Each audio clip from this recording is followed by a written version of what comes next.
ప్రభువునకు స్తుతి కలుగునుగాక.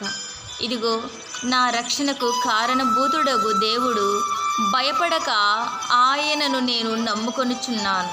యెహోవాయే నాకు బలము, ఆయనే నా కీర్తనాస్పదము, ఆయన నా రక్షణ ఆధారమాయెను.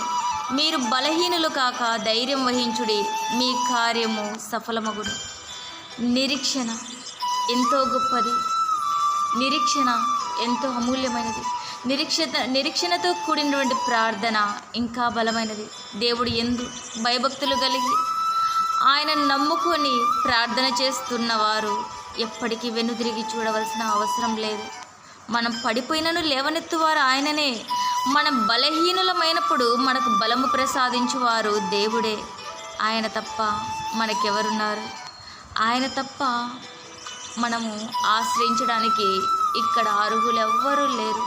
ఇదిగో దేవుడికి మొరపెట్టగా ఆయన నాకు సమాధానం ఇచ్చును అని నువ్వు విశ్వాసముతో మొరపెట్టుము.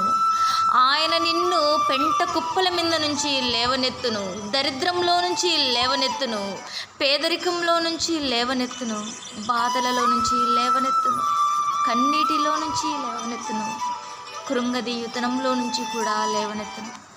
ఆయన మాత్రమే మన బలహీనత యందు బలవంతుడు. మనము బలము తెచ్చుకొనుటకు ఆయనే శక్తిమంతుడు. దేవా, నీ కృపను మరలా మరలా మరలా మాకు దయచేయము. ఆమేన్, ఆమేన్.